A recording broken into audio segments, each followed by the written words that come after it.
The most dominant lizards on the planet from the Triassic, Jurassic, and Cretaceous periods were incredible species of life, from the mighty Triceratops to the fierce raptors and the staggering giant that was the Patagotitan.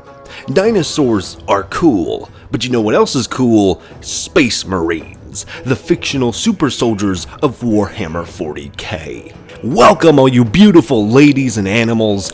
No, ladies and dinos, as today we delve into the question that nobody asked, but everybody wants an answer to. If you plopped a space marine next to any number of dinosaurs, who comes out of that battle on top? Like always, if you like this video and want even more like it, leave a comment, a like, or subscribe to the channel so you're up to date with all the new videos I make coming every week. Also, for those who love our prehistoric planet, I know not all of the animals I'm speaking about are technically dinosaurs, but we're going somewhere between the heightened realism of Warhammer 40k and the actual science of these majestic animals. So for the sake of brevity, I will be referring to all of these, including the pterosaur, as dinosaurs. Hello, boo, it's me. I just wanted to take a second here as well at the beginning, because I really like this stuff. The scientific discoveries, paleontology, all of that kind of goes into how we know about and how we understand dinosaurs or ancient creatures in general. And while yes, I will talk about it a few times throughout the video, a lot of the science in this video that I'm presenting is fluffed up for entertainment purposes. It's like mostly true, but like the application of said science is kind of glazed over for the sake of making it more enjoyable to watch. And I just wanted to reinforce that these creatures and these things from our past in Earth's history are just animals, you know, as much as I posture them as monsters or beasts in this very video, and that's kind of how they're treated in a lot of things like Jurassic Park and other types of media. At the end of the day, they're just animals. You know, they're big animals. They're very, very maybe scary or threatening if you were to see one in real life, but they're not monsters, you know, they're not creatures of the night looking to like steal you from your bed or anything. In the same way dinosaurs in the Jurassic Park movies, or even like alien creatures that are based on dinosaurs in series like Warhammer, tend to be. But I just wanted to leave this here because it's kind of a myth thing, and I know I play into it by the very nature of this video, but it's an important distinction to keep in mind that like the entertainment and the framing of dinosaurs and ancient creatures in this video is separate from how they would actually be. This is not if real-life dinosaurs fought a space marine. This is if Jurassic Park dinosaurs fought a space marine, which is a very, very important difference. And it's just kind of how it goes. But anyways, that's it. Thank you very much for watching. Now, let's choose a space marine to fight our dinos.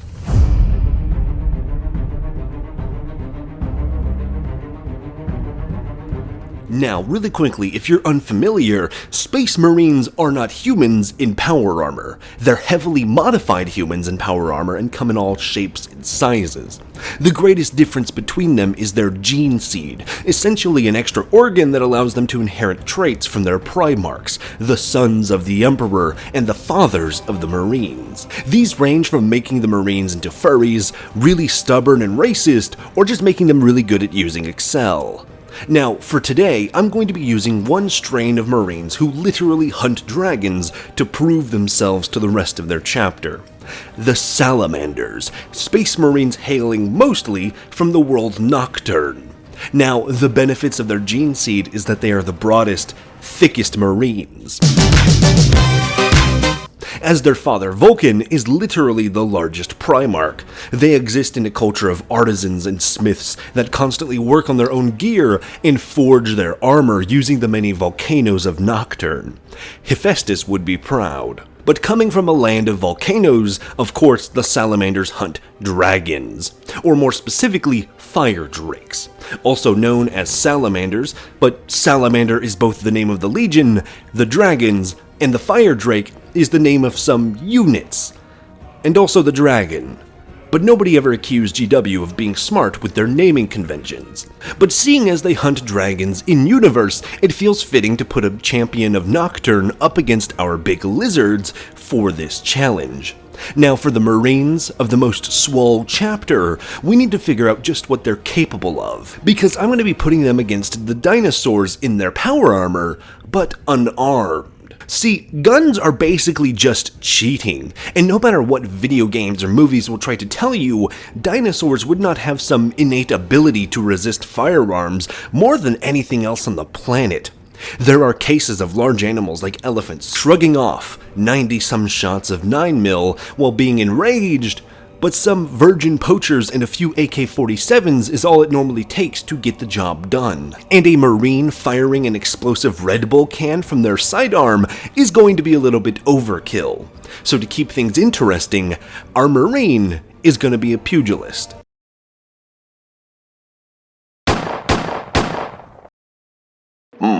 This creature doesn't seem like it was born with steel-plated skin. Strange. Now, to get down the specific strength of a Marine is, well, it's a challenge to say the least. In some sources, they buckle under the weight of lifting a tank, somewhere in the 60-ton range, as the Marine servos in their armor begin to give out. In others, it's said the space wolves can uproot trees with their bare hands, and if you've ever pulled a stump before, you know just how insane that would be, especially for the northwestern sequoia-esque evergreens of Fenris where the wolves come from. While sources like the Deathwatch RPG puts the average liftability of a Marine around 6,000 pounds or about 3 tons, barely half the weight of an elephant and nowhere near any tank, even if you double it for the Primaris Marines. But we're talking about the largest of the Marines, salamanders, and we're going to make him a hero. In the nature of Warhammer 40k, our Marine shall be called Assidio Draconis. Points to anyone who can translate that in the comments. Now, with the intense power buff that being a named Primaris Space Marine is, we're going to call the totally scientific and definitely not arbitrary lift strength of Assidio at 20,000 pounds of force, or about 10 tons. This would make him capable of tipping African elephants like cows, but not so strong that he would be flipping tanks onto their backs. We're pitting made-up super soldiers against dinosaurs anyways, so I'm not super concerned by the hard science here. And on top of that, they're fast, with Primaris Marines running roughly 50 miles an hour. Enough to keep up with semis on the freeway, but getting outrun enough to warrant the use of vehicles on the ground. Otherwise, there'd be no point in taking a bulky Space Marine warbike. But with their strength and speed established, let's see what Draconis is going up against. Let's see the stage of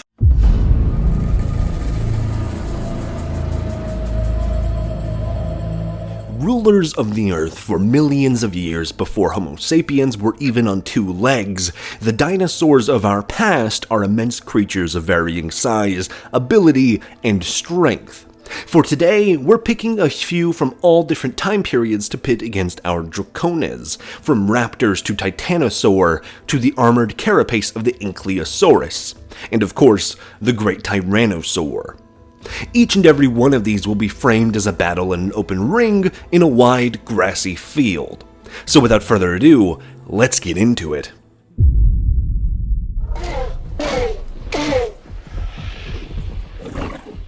Now, if the name isn't giving it away, the Utahraptor is a species of carnivorous raptor from what is now known as Utah, land of the super soakers. While the raptors weren't awkwardly laying in beds with their friends, they were just slightly less aggressive than your typical Mormon. More seriously, now unlike other raptor species, and in comparison to humans, the Utahraptor was a beast of a dinosaur, standing at roughly 5 feet tall at the hips, and stretching out from snout to tail at 20 feet in length on average. These massive feathered hunters could weigh up to 1,100 pounds, or about half a ton. Now, while they sport an impressive maw of 27 to 30 serrated blade-like teeth, according to paleontologists, that would just be the backup plan, as their legs would be the main drive behind the raptor's kill strategy. Get up close, kick and scratch with sharp claws on their toes, and use the serrated teeth to finish off their kill. Using ambush tactics like a tiger, their immense size and weight doing most of the heavy lifting once they struck, rather than being fast and precise like they're portrayed in the movies. But for Earth, they'd still be decently fast, probably somewhere in the 15 to 20 mile per hour zone, which is much faster than most creatures, and even the fastest humans alive would struggle to outrun them. But here's where we start seeing the downsides. The Utahraptor is running half the speed of our Space Marine with just about the same weight behind them, so it's going to look not too dissimilar from a Marine fighting a Tyranid warrior hand to hand. Honestly, as a first intro of Dinosaur vs. our Astartes Oscidio, all he'd need to do is to get the dino into a headlock and try to break its neck. While they're similar in size and weight, Dracones is capable of lifting 20 times the Utah's weight at his maximum. But their legs would be immensely strong. Obviously, we can't test the Utahraptor today, but by taking one of their surviving cousins, the African ostrich, who kicks with nearly 2,000 pounds of force at a third of the weight, to put into perspective, and by fluffing some easy numbers, again, dinosaurs versus fictional marines, you could roughly call the kick from a Utahraptor to be around 6,000 pounds of force on the best of days, or about 26,000 joules. About 8,000 more joules than a 50 cal anti-material round. Something that Marines die to all the time, not taking into account the ballistic mechanics that go into a bullet versus the kick from an ostrich or raptor. But right away, with my bad chicken scratch math and a little bit of scientific posturing, this seems like a fairly even matchup, which again reinforces why guns are just overkill.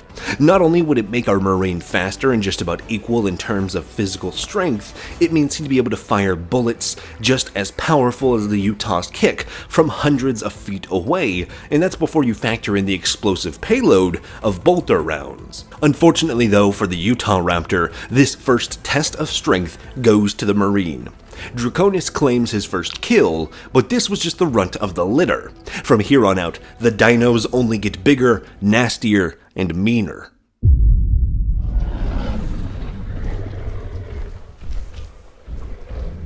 The armored tanks that hail from the western half of North America, the Ankylosaurus is like an armadillo's final Pokemon evolution.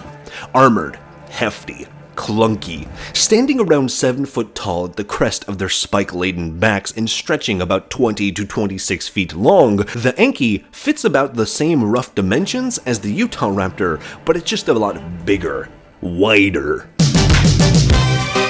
Standing proud on 4 trunk-like legs, the Anky weighed anywhere from 5 to 8 tons, pushing the upper limit of a Marine's strength.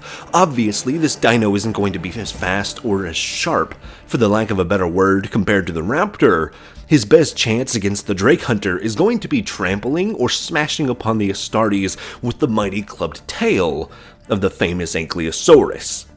In the inverse, the Anky is a lot harsher to damage from the Marine side. Dracones can't as easily wrap his arms around its neck to choke it out or break its spine, but he can flip it over and maybe even attempt to use Anky's own weapons against itself, as we see them do with Tyranids all the time. Based on this research paper I found trying to estimate the strength of an Anky's tail, that will be linked below, they put the impact at around 1100 newtons of force on the upper end, or about 2,250 pounds of force, just above the ostrich kick from earlier, instead just coming from a small, hard-to-aim tail rather than a more precise kick to the chest. Unfortunately for Ankylosaurus, it's a herbivore, which means all of its tools and natural defenses would be built for keeping other animals away, not trying to take them on itself. If catching just right, yeah, it could bash away a space marine or even cave their skull in if they were lucky enough to hit just right on the side of the head. But that's likely not going to happen. Instead, Oscidio can just walk right up, use his immense speed and strength to lift the dino onto its back and immobilize it before claiming the second kill for himself. Arguably maybe even easier than the Raptor.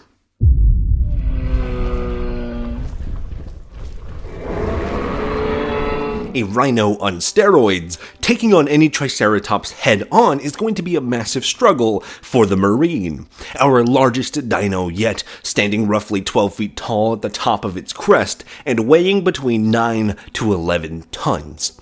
This is our first dinosaur that pushes the limits of Dracones' strength, and any lesser marine would break the servos in their armor before even coming close to lifting a single of the beast's legs off of the ground. It features the famous horns reaching about a meter in length, protruding from the armored frill and matched with a dangerous sharp beak.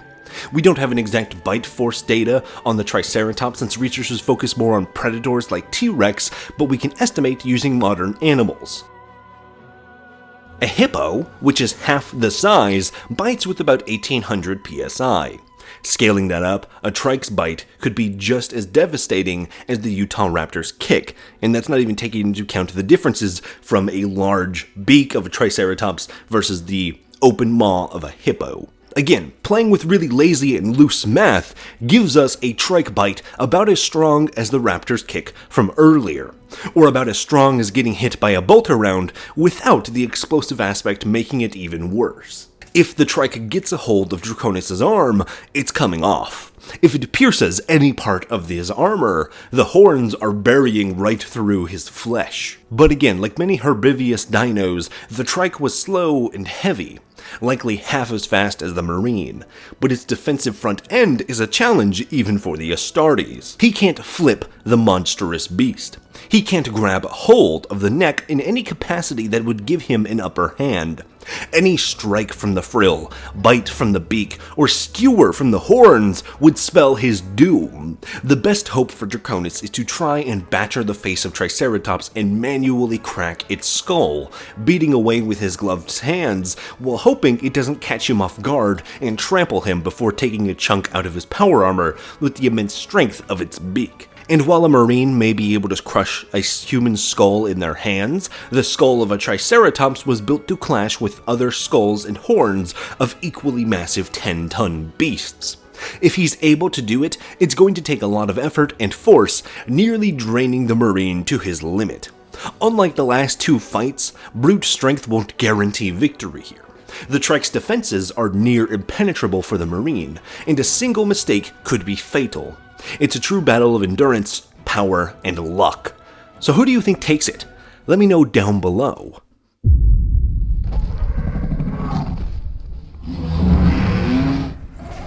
Flight really was a broken ability in all of Earth's history. It still continues to be overpowered in modern warfare today. But does this mean that any pterosaur, or specifically for today, the largest that we know of, in the form of Quetzalcoatlus northropi, that's a name I'm going to butcher, I'm going to call him Quet instead, would Quet be able to overpower or undermine a marine who's disarmed? Standing nearly 15 feet tall, this flying nightmare fuel is the largest pterosaur that we know of. Not going to lie, looking at reconstructions of this thing makes me wish we had dragons instead. That would be a lot more comforting. While we don't know much about this specific genus of pterosaur, with only 2 examples of the species being found in modern-day Texas, estimates of its gross wingspan number up to 75 feet wide. And that's almost as wide as a single wing of a 747 Boeing aircraft. And more modern estimates put it closer to a 30-foot wingspan, but that's much more boring for our purpose today. Now, while it's absolutely disgustingly massive and even compared to our salamander is nearly twice as tall, the Quet doesn't hunt like most predators. If you couldn't tell by its avian appearance, it, like many pterosaurs, would have preyed more so on fish and smaller animals, using its aggressive size and beak to swallow smaller animals whole or peck them to death if need be. Against smaller prey, Quet was death from above. But against a space marine, a living tank built to endure the worst the galaxy has to offer, that's another story. Does speed and flight give Quet the edge, or is he just a bigger target waiting to be grounded? Well, Here's where you get to learn something new. See, the quote, hollow bones of flying animals like birds and pterosaurs were not only used by other sauropods such as the Tyrannosaurs, but these bones are also a lot more durable than you may have inferred when learning about birds in your 5th grade science class. The specifically pneumatic bones of pterosaurs and birds don't make them lighter, instead just allow these animals to fill their bones with oxygen. So yes, less dense, but not any less sturdy. This excess in oxygen for flying animals lets them, well, fly. And for massive beasts like sauropods, the extra oxygen keeps them from dying of heat stroke. So right away, don't assume that if Dracones gets a good strike against the Quetz's leg, that it'll just snap like a board of pine wood. It's going to make sweeping airstrikes, pecking at our marine from the sky, stabbing at him with a 2.5 meter long beak, close to 8 feet long. A beak so long that it's nearly as tall as Ocidio himself. Can the marine wrestle this gigantic beast to the ground? Well, as even our largest beast so far, the Quet only would have weighed around 500 to 600 pounds at the maximum, close to a quarter ton, thanks to those pneumatic bones. So unlike Triceratops, who could wrestle Dracones like a raging crocodile, the Quet is much less of a heavyweight. Getting a good handle on the Quet, forcing its head into the sand, unfortunately, or I guess fortunately, I could see Dracones easily overpowering the world's largest flyer if he was able to get his hands on it. Hopefully, this nightmare of the sky just flies off instead. This pterosaur will be claimed by the hunt.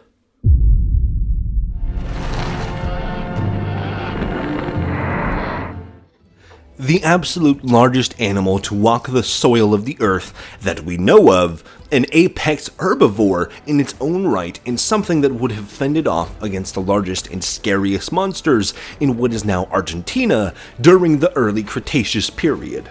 And when I mean largest, I mean largest. Of course, things in our oceans have gotten bigger, but they are too big to step out of the water and contend with everything on land. This Tyrannosaur, it stood up to 24 feet tall at the shoulder, stretching 120 feet from tip to tail, weighing in from anywhere around 60 tons up to 76 tons. Nearly triple, if not quadruple, the upper maximum strength for our space marine. This is an animal that stands and weighs in at roughly 2/3 the size of an Imperial Knight from 40K. Now, that's an issue, because if you're unfamiliar with the description apex herbivore, let me tell you something new. An apex herbivore is an animal so large that it effectively removes itself from the cycle of predator and prey. Think of modern-day African elephants. Even as dangerous as the animals of Africa can be, nothing wants to fuck with the elephants. Now, that's not saying a pride of lions or an especially large tiger can't kill an elephant, but they always aim for the smaller, weaker, isolated elephants where they can.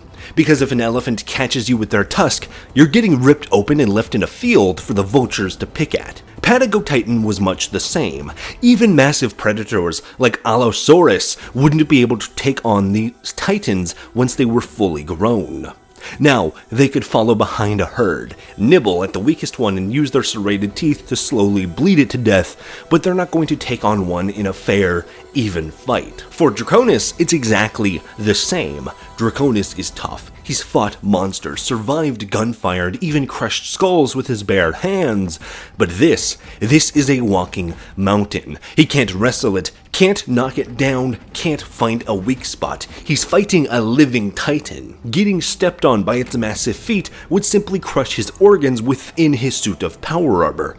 Without any weapons or blades to break it down slowly, bleeding the Colossus to death, there's not much Dracones can do facing it one-on-one. In an open field, unarmed, it's just too much for even a giant space marine to be taking on alone. In this instance, the Earth's largest walker takes the win.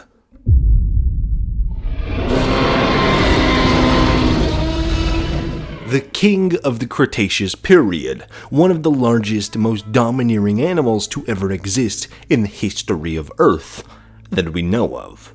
the strongest bite, and the biggest teeth. Today, we end our hunts with the king of the dinosaurs, Tyrannosaurus, the T-Rex. Standing 13 feet tall at the hip, stretching out up to 42 feet by the end of his tail, a staggering 8 to 9 tons in size, the T-Rex is a beast of an animal with a bite force of 12,800 pounds per square inch. Now yes, if trying to bite down on the marine ceramite armor, supposedly stronger than steel, the tyrant is getting set up for a one-way trip to the dentist. There's more to a bite than strength. Depending on where it bites makes a big difference. If trying to bite Ossidio right along the chest plate, it won't work well. But if it gets around any of his major joints, the nature of a T-Rex bite is essentially what does the damage. When you look at other animals bite with their teeth, it's not the bite that kills you. With dogs, it's the violent jerking motion in the focus on their prey's neck. With alligators, it's the violent spin after they latch on. With Tyrannosaur, it's more of the same. It's not just going to bite down, it's going to bite, swing, and throw Ossidio through the air, using its massive legs and tail to swat him away all the same. While the weight of a T-Rex puts the tyrant around the same class as the Triceratops, the battle is going to fall right into the same category as the Trike. Could Dracones take it down without weapons? Maybe. Possibly. But the chances are not on his side. If T-Rex gets a hold of him, that's damn near game over. One thing that applies to all of these fights against the toughest of prehistoric lizards against space marines that I haven't mentioned until right now is sweat. See, if you're unaware, one of humanity's greatest tools is sweat. We sweat a lot. Now yes, other animals sweat, but they don't sweat from every single pore on their body. Now, why is that important? Well, it's humanity's key to killing animals hundreds of times larger than them. No single man can kill a mammoth. But a single man with a spear and the endurance to chase a mammoth cross-country for days on end, slowly watching it bleed out as they keep up effortlessly, that's our real superpower. Animals like cheetahs can run triple the max speed of mankind, but they can only do so for less than a second. It burns a lot of energy. For us, sweating so profusely allows us to cool down and effectively run forever, at least until we die of literal exhaustion, which goes doubly so for a space marine. Other animals, including the T-Rex, can't run for an entire day before being winded, let alone weeks on end like the Astartes.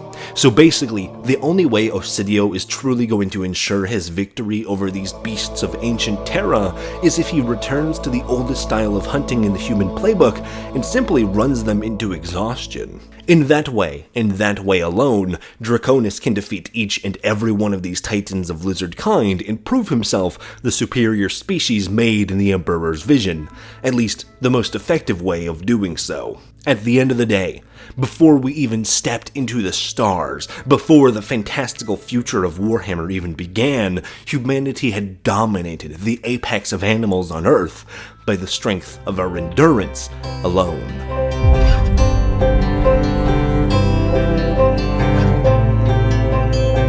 And there we have it. Astartes versus some of my favorite prehistoric animals. If you'd like to see more of this or more videos like this, let me know down below.